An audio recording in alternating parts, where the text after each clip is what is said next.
This video will be sponsored by SBO Digital Marketing. Use free time to learn and earn work from home job opportunities. Contact this number.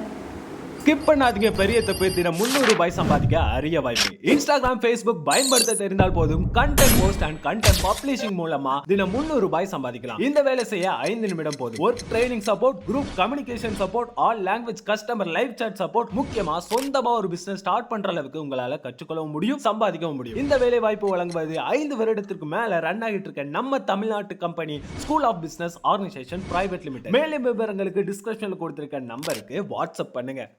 Hello friends, ஒரு இன்ட்ரெஸ்டிங்கான விஷயத்தை பற்றி நம்ம பேச போகிறோம். இது சில பேருக்கு தெரிஞ்சிருக்கலாம், சில பேருக்கு தெரியாமலும் இருக்கலாம். அதோட உண்மை என்ன, அதோட சயின்டிஃபிக் ஃபேக்ட்ஸ் என்ன அப்படின்ட்டு நம்ம கிளியராக சொல்ல போகிறோம். நிறைய பேர் வந்துட்டு நான்வெஜ் சாப்பிட்டு கோயிலுக்கு போகக்கூடாது, அதே மாதிரி வந்துட்டு பீரியட்ஸ் டைமில் வந்து கோயிலுக்கு போகக்கூடாது அப்படின்ற சொல்லி கேள்விப்பட்டிருக்கீங்க. முக்கியமாக வந்து பார்த்திங்கன்னா இந்த பாட்டிங்க அந்த காலத்தில் வாழ்ந்தவங்கலாம் வந்துட்டு சொல்லியிருப்பாங்க. அது என்ன ரீசனுக்காக, உண்மையான ரீசன் என்னன்னு தெரியுமா யாருக்காவது?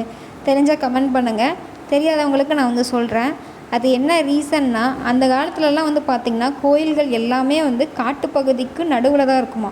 காட்டுப்பகுதியில் நிறைந்திருக்கிறதுனால அங்கே இருக்க மிருகங்கள் இதெல்லாம் அங்கேயும் போயிட்டு வந்துட்டு இருக்குமா. அப்போ வந்துட்டு நம்ம நான்வெஜ் சாப்பிட்டு கோயிலுக்கு போகும்போது அந்த ஸ்மெல்லு வந்துட்டு வரும்.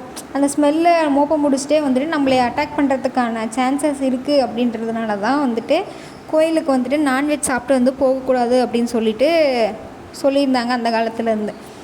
அதுக்கப்புறம் பீரியட்ஸ் ஆனாலும் கோயிலுக்கு போகக்கூடாதுன்ற ஒரு இது வந்து சொல்லியிருந்தாங்க. அது எதுக்காக அப்படின்னா, சேம் இதே மாதிரி தான் அந்த ஸ்மெல்லு, பிளட்டோட ஸ்மெல்லு வந்துட்டு வந்துச்சுன்னா அந்த காட்டு மிருகங்களை வந்து நம்மளை வந்து ஏதாவது அஃபெக்ட் பண்ணும் அப்படின்றதுனால தான் அந்த டைம்லேயும் வந்து போகக்கூடாது அப்படிங்கிற ஒரு இது இருந்துச்சு.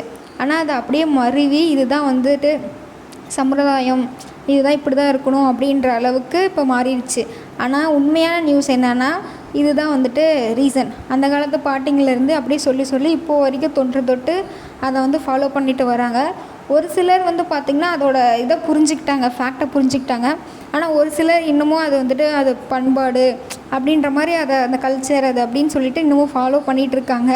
இது உண்மையா இல்லை பொய்யா அப்படின்றது ரிசர்ச் நிறைய பேர் பண்ணி அதுக்கு வந்துட்டு ப்ரூஃப் பண்ணியிருக்காங்க.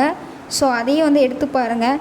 நான் சொல்கிறது அப்படி தப்பாக இருந்துச்சுன்னா மன்னிச்சிக்கோங்க, இல்லை உண்மையாக இருந்தாலும் எடுத்துக்கோங்க. பட் இதுதான் ஃபேக்ட்டு அப்படின்றது நிறைய பேர் சொல்லியிருக்காங்க, வித் ரிசர்ச் பண்ணியுமே சொல்லியிருக்காங்க. உங்களுக்கு இது வந்துட்டு கரெக்டாக இல்லை வந்துட்டு ராங்கா அப்படின்ட்டு கமெண்ட் பண்ணுங்கள்.